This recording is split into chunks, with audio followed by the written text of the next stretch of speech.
Assalamualaikum warahmatullahi wabarakatuh. Perkenalkan, nama saya Muhammad Rizalul Haq dari kelas S1 Fisioterapi 32 dengan NIM 19103010125. Di sini saya akan menjelaskan apa itu neuromuskular dalam perubahan fisiologis dan efek latihan pada lansia. Muskular itu merupakan dunia perototan di mana ketika otot bekerja atau berkontraksi itu adalah saat ketika otot itu memendek atau mengalami pengerutan. Nah, ketika otot itu berkontraksi, maka otot itu dikontrol oleh sistem saraf sehingga otot dapat mengontrol kekuatannya, akurasinya, dan juga powernya. Hal ini disebabkan semakin besarnya kita berkehendak, maka semakin kuat dan semakin cepat pula kontraksinya, sehingga tidak mungkin otot menampilkan kerjanya dengan baik tanpa sumbangan dari sistem saraf. Itu menurut Harry Masmur pada tahun 2012. Kemudian semakin bertambahnya usia pada manusia, maka akan terjadi proses degenerasi yang berlebih dan penurunan neuromuskular. Ketika hal ini terjadi, maka orang akan mengalami kelelahan karena adanya kerusakan pada otot. Kemudian kerusakan otot terjadi karena penurunan jumlah serabut pada otot dan atrofi secara umum pada organ dan jaringan tubuh. Regenerasi jaringan otot melambat dengan penambahan usia, dan jaringan atrofi digantikan oleh jaringan fibrosa. Kemudian perubahan dalam sistem neuromuskuler ini mengakibatkan penurunan fungsi kognitif, fungsi koordinasi dan keseimbangan, kekuatan otot, refleks, proprioseptif, kemudian ada perubahan postur juga, dan peningkatan waktu reaksi. Itu menurut Darmojo pada tahun 1999.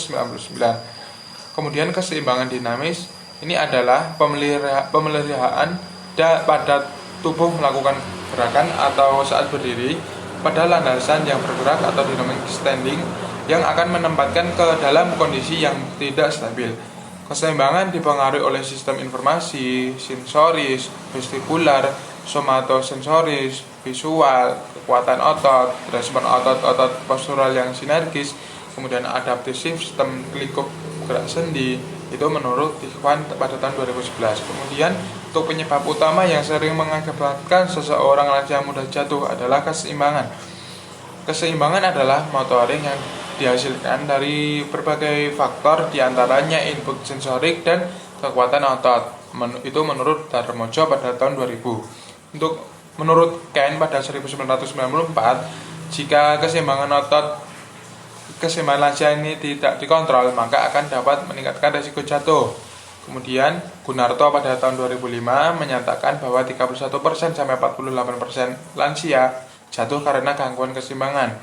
Berdasarkan survei di masyarakat Amerika Serikat ini di 1992 mendapatkan sekitar 30% lansia yang berumur lebih dari 65 tahun ini jatuh setiap tahunnya. Separuh dari angka tersebut mengalami jatuh berulang. Kemudian penurunan kekuatan otot terjadi dengan adanya perubahan morfologis pada otot. Adanya gangguan keseimbangan menyebabkan gangguan hambatan duduk ke berdiri dan peningkatan risiko jatuh dengan adanya penurunan fungsi dan kekuatan otot menurut Puji Astuti pada tahun 2003. Dan untuk latihan dan manfaat, menurut jurnal yang saya baca dari studi observasional analitik di Semarang yang dilakukan oleh Farabi pada tahun 2007 membuktikan bahwa terdapat hubungan antara keseimbangan dengan frekuensi jatuh pada lansia. Penelitian ini menggunakan alat ukur time up and go test. Time up and go test merupakan standar pengukuran keseimbangan dinamis. Penelitinya sebelumnya menyimpulkan semakin tinggi skor tes up and go test ini, maka frekuensi kejadian jatuh juga semakin meningkat. Oleh karena itu, fokus utama dalam menangani permasalahan jatuh pada lansia adalah dengan memperbaiki dan menjaga keseimbangan tubuhnya. Berikut ada beberapa exercise dalam menjaga keseimbangan. Pertama ada hip strategi exercise. Ini melatih penggunaan aktivitas otot flexor hip dan otot trangkus atau batang tubuh untuk menggerakkan pusat massa tubuh secara cepat. Kemudian yang kedua ada stepping strategi exercise, atau yaitu latihan melangkah ke depan atau ke belakang untuk menggerakkan bidang tubuh agar pusat massa tubuh tetap berada di dalam bidang tubuh. Kemudian yang ketiga itu ada balance strategi exercise. Ini berfungsi untuk menjaga sendi-sendi dan postur tubuh tetap baik.